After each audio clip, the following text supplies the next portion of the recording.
नमस्ते। स्वागत है आपका हिंदी मॉडल स्टोरीज पर। प्रद्युम्न सिंह नाम का एक राजा था। उसके पास एक हंस था। राजा उसे मोती चुगाया करता और बहुत लाड़ प्यार से उसका पालन किया करता। वह हंस नित्य प्रति शाम काल राजा के महल में उड़कर कभी किसी दिशा में और कभी किसी दिशा में थोड़ा चक्कर काट कर आया करता। एक दिन वह हंस उड़ता हुआ दीवान जी की छत पर जा बैठा। उनकी पुत्र वधू गर्भवती थी। उसने सुन रखा था कि गर्भावस्था में यदि किसी स्त्री को हंस का मांस खाने को मिल जाए तो उसकी होने वाली संतान अत्यंत मेधावी, तेजस्वी और भाग्यशाली होती है। अनायास ही छत पर हंस आया देखकर उसके मुंह में पानी भर आया।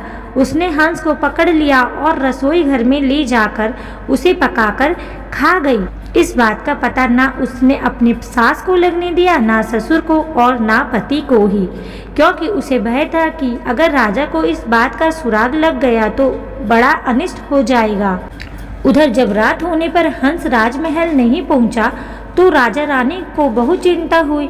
उनका मन आकुल व्याकुल हो गया। चारों ओर उसकी खोज में आदमी दौड़ाए गए, लेकिन हंस कहीं हो तब मिले ना। राजा ने अड़ोस पड़ोस के शहरों कस्बों में भी सूचना कराई कि अगर कोई हंस का पता लगा सके तो राज्य की ओर से उसे बहुत बड़ा पुरस्कार दिया जाएगा। 10-20 दिन निकल गए, कुछ भी पता नहीं लग सका। चूंकि वह हंस राजा और रानी को बहुत प्रिय था, अतः वह उदास रहने लगे। एक दिन एक कूटनी राजा के पास आई और बोली कि वह हंस का पता लगा सकती है, लेकिन उसे थोड़ा समय चाहिए। राजा ने कहा, मेरे राज्य के पंडित, ज्योतिषी, हकीम, हुकाम और मेरे इतने सारे गुप्तचरों में कोई भी पता नहीं लगा सका। तुम कैसे पता लगा सकोगी? कूटनी ने कहा, मुझे अपनी योग्यता पर विश्वास है। अगर अन्नदाता का हुक्म हो तो एक बार आकाश के तारे भी तोड़ कर ले आऊं। आप मुझे थोड़ा सा समय दीजिए और आवश्यक धन दे दीजिए, उसे वापस ला सकूं या नहीं, लेकिन मैं आपको विश्वास दिलाती हूं कि उसका अता पता अवश्य ले आऊंगी। राजा ने स्वीकार कर लिया और कूटनी ने अपने उद्देश्य की सिद्धि के लिए चल पड़ी। सबसे पहले कूटनी ने यह पता लगाया कि शहर के धनिक घरों में कौन कौन स्त्री गर्भवती है। उसे पता था कि गर्भावस्था में किसी स्त्री को यदि हंस का मांस मिल जाए तो वह बिना खाए नहीं रहेगी। साथ ही यह भी जानती थी कि साधारण घर की कोई स्त्री राजा का हंस पकड़ने का साहस नहीं कर सकती।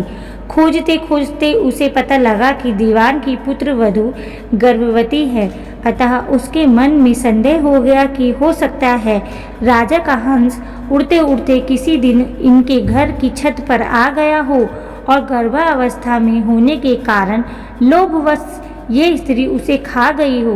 कूटनी ने सोचा, किसी भी स्त्री के साथ कटस्थ मैत्री करने के लिए उसके पीहर के हाल चाल जानना आवश्यक है। इसीलिए कूटनी ने उसके पीहर के गांव पहुंची।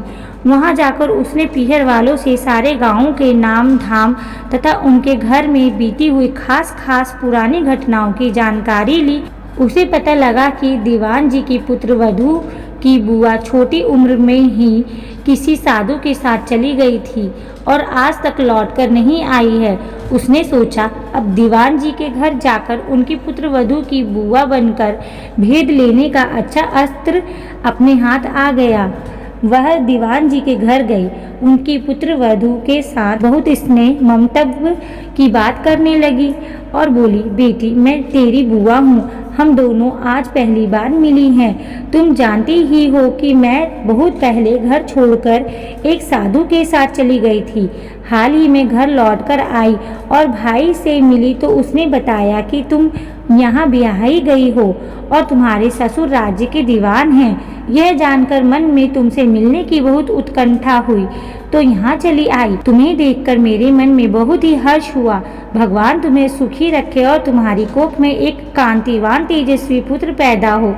मैं परसों वापस जा रही हूँ और तुम्हारे लड़का होने के बाद भाई भाभी को साथ लेकर बच्चे को देखने और उसका लाड चाव करने यहाँ आऊंगी।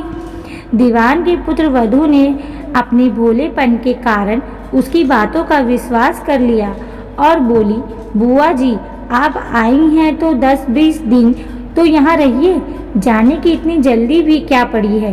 बुआ बनी हुई कूटनी को और क्या चाहिए था, उसने वहाँ रहना स्वीकार कर लिया।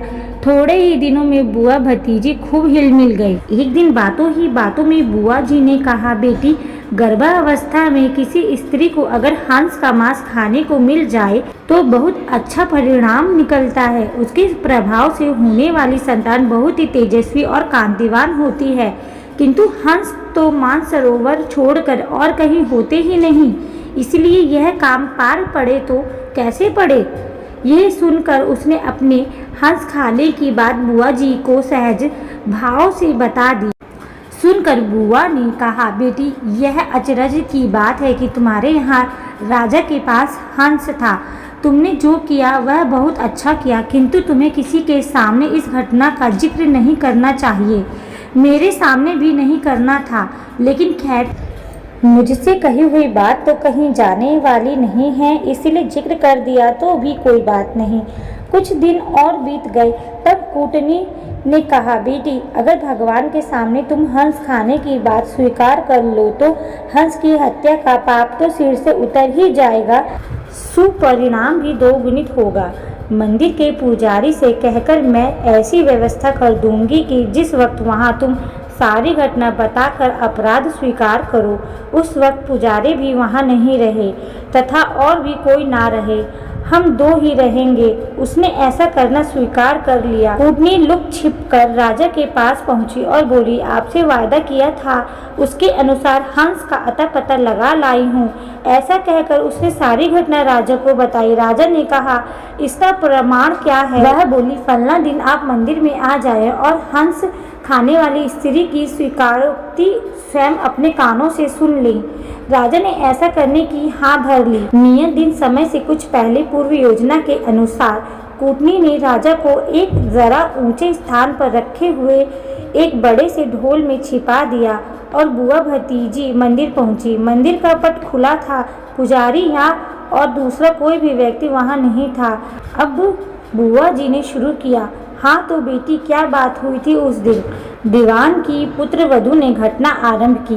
वह थोड़ी सी घटना ही कह पाई थी कि कूटनी ने सोचा, राजा ध्यान पूर्वक सुन तो रहा है ना, इसीलिए वह ढोल की तरफ इशारा करके बोली, ढोल रे ढोल, सुन रे बहू का बोल। उसका इतना कहना था कि भतीजी का माथा ठनका। उसे वहम हो गया कि हो ना हो दाल में कुछ काला है, मालूम होता है कि मैं तो ठगी गई हूँ। वह चुप हो गई। बुआ बोली, हाँ तो बेटी, आगे क्या हुआ। इस पर भतीजी बोली, इसके बाद तो बुआ जी मेरी आँख खुल गई, सपना टूट गया। ज्यों ही भतीजी की आँख खुली त्यों ही बुआ जी की आंखें भी खुली की खुली रह गई। उसके पाँव तो भतीजी से भी भारी हो गए और उसके लिए उठकर खड़े होना भी मुश्किल हो गया।